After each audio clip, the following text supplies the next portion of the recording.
ನಮಸ್ತೆ ಫ್ರೆಂಡ್, ಎಲ್ಲರೂ ಹೇಗಿದ್ದೀರಾ? ಎಲ್ಲರೂ ಚೆನ್ನಾಗಿದ್ದೀರಾ ಅಂದ್ಕೊತೀನಿ. ನಾನು ಕೂಡ ಚೆನ್ನಾಗಿದ್ದೀನಿ. ಇವತ್ತೊಂದು ಆರ್ಡ್ರ್ ಬಂದಿದೆ. 7 ಜನಕ್ಕೆ ಅಡುಗೆ ಮಾಡಿಕೊಡ್ಬೇಕು, ವೆಜ್ ಥಾಲಿ.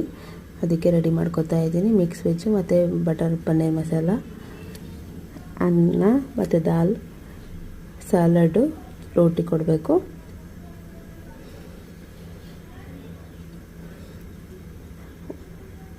ಮಕ್ಕಳು ಕೂಡ ಅವರವರೇ ಸ್ನಾನ ಮಾಡ್ಕೊತಾ ಇದ್ರು, ಯಾಕೆಂದರೆ ನಾನು ಸ್ವಲ್ಪ ಬ್ಯುಸಿ ಇದ್ದೀನಿ. ಇವತ್ತು ಅವರಪ್ಪ ಕೂಡ ಡ್ಯೂಟಿಲಿದ್ದಾರೆ, ಹೆಲ್ಪ್ ಏನು ಮಾಡ್ತಾಯಿಲ್ಲ. ನಾನು ಒಬ್ಬಳೇ ಆಗಿರೋದ್ರಿಂದ ನಾನೇ ಮಾಡ್ತಾಯಿದ್ದೀನಿ.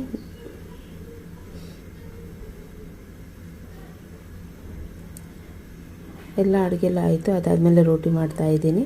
ಒಬ್ಬೊಬ್ಬರಿಗೆ 3 ರೋಟಿ ಥರ ಕೊಡ್ತೀನಿ.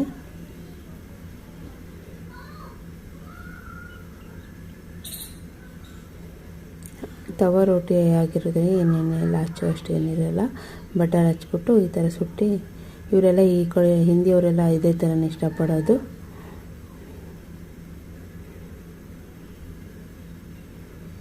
ಸಿಲ್ವರ್ ಫೈಲಲ್ಲೇ ಸುತ್ತಬಿಟ್ಟು ಕೊಡ್ತೀನಿ ಈ ಥರ.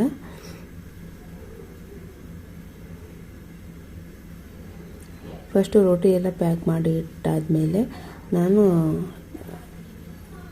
ಯೂಸ್ ಆ್ಯಂಡ್ ಥ್ರೋ ಪ್ಲೇಟಲ್ಲಿ ಎಲ್ಲ ಒಂದೊಂದೇ ಬಿಸಿ ಮಾಡಿ ಮತ್ತೆ ಹಾಕ್ತೀನಿ. ಎಲ್ಲ ಬಿಸಿ ಇರುತ್ತೆ.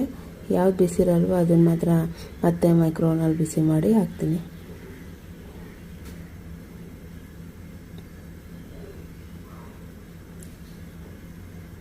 ಊಟ ಕೊಡೋಕ್ಕೆ ನಾನೇ ಹೋಗ್ತೀನಿ. ಇವತ್ತು ಸ್ಕೂಟಿ ಬಿಟ್ಬಿಟ್ಟು ಹೋಗಿದ್ದಾರೆ, ಅವ್ರು ಮೆಟ್ರೋದಲ್ಲಿ ಹೋದರು.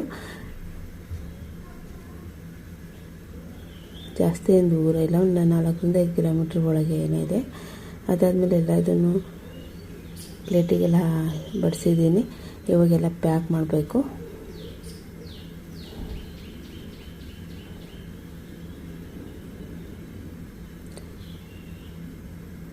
ಈ ಪ್ಲೇಟಿಗೆ ಬಂದು 13 ರೂಪಾಯಿ ಒಂದು ಪ್ಲೇಟು. ಚಾಂದಿನಿ ಚೌಕಲ್ಲಿ ತೊಗೊಬರ್ತೀವಿ ನಾವು.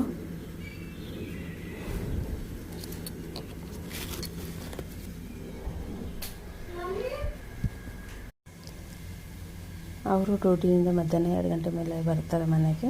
ನಾನು ಅಷ್ಟರಲ್ಲಿ ಇದನ್ನೆಲ್ಲ ಅಲ್ಲೇ ಕೊಟ್ಬಿಟ್ಟು ಬಂದುಬಿಡ್ತೀನಿ. ಆಮೇಲೆ ಸ್ವಲ್ಪ ಕೆಲಸ ಇರುತ್ತೆ, ಯಾಕೆಂದರೆ ಅಡುಗೆಲ್ಲ ಮಾಡಿರೋದೆಲ್ಲ ಖಾಲಿಯಾಗಿರುತ್ತಲ್ಲ, ಹಾಗಾಗಿ ಅದನ್ನೆಲ್ಲ ಕ್ಲೀನ್ ಮಾಡಬೇಕು.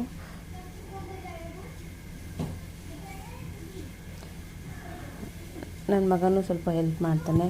ಅಂದರೆ ನಾನೇ ಕೊಡೋದಿಲ್ಲ, ಯಾಕೆಂದರೆ ಏನಾದರೂ ಎಡವಟ್ಟು ಆಗ್ಬಿಟ್ರೆ ಕಷ್ಟ ಆಮೇಲೆ ಅಂತ ಹೇಳಿ.